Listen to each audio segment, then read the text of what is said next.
Welcome back. We're answering questions we received from you, our viewers. If you have a question, visit our website, QuranSpeaks.com. Dr. Shabir, the question is, why believe in God if he's beyond our five senses? Yeah, so, this seems to be like, a common thing that people think, okay, we only believe in what we see or, touch or hear or so on, or smell.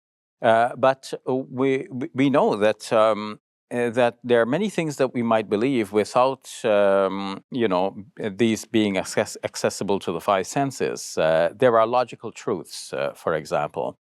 If I say I have $2 in one pocket and I have $2 in another pocket, then the conclusion that logically follows is that I have at least $4. 2 plus 2 equals 4.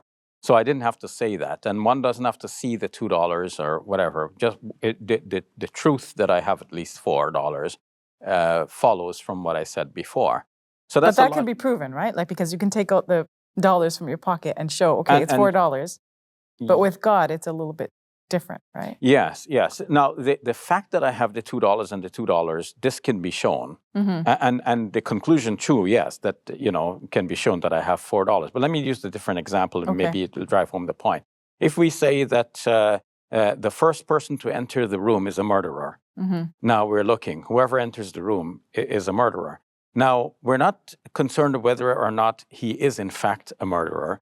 We're just concerned that the truth of that statement, that he's the murderer, follows from the premises that we said before. We said, if we accept that the first person who enters the room is a murderer, then whoever enters the room, whether he's a murderer or not, I mean, the conclusion just simply follows.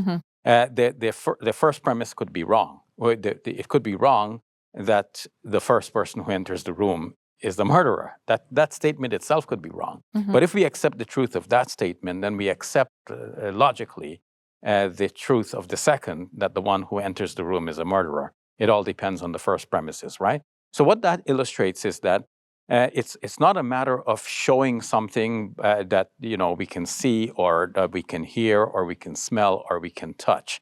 There are logical truths. And logical truths do not depend on what we actually see. But coming back to the dollar example, yes, people still want to, verify this. Is there some kind of verification? So show me the $2, okay? So show me God then, people might be asking. But then the question is, what is your conception of God? If your conception of God is something that is visible to the human eye, then yes, the question is legitimate, show me God. But if our conception of God is something that is not visible to the human eye, then the question is unreasonable. And God tells us in the Quran, "La tudrikuhu al-absar wa huwa yudrikul absara wa huwa latiful khabir." Vision does not grasp him, but he grasps all vision, and he is subtle but aware. So God is something that is subtle. He is not grasped by human vision. So from the inception, the Quran is ruling that out as a possibility. Now, somebody may say, well, why doesn't God take on a visible form? I debated once with an atheist who said that, if he were God, he would just appear on television. But the thing is that if we appear on television, if I'm God appearing on television, how would I prove to the world that I'm God? Wouldn't I appear just like a human being on television?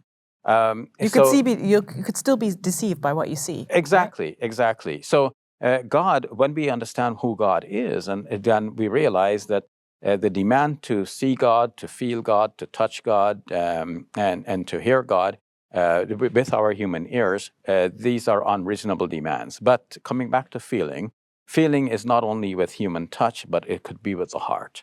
And Muslims feel that we are in touch with God. When we pray to God, God is close. When we make the Hajj, we are right there with God. And so that feeling is, I believe, very important as well. It's a further confirmation of the logical conclusions from arguments showing that there is a God. Beautifully said, Dr. Shabir. Thank you. You're welcome. Support us today and help us share the message of Islam with people across the globe. Thank you, and may God bless you and your loved ones with the very best always.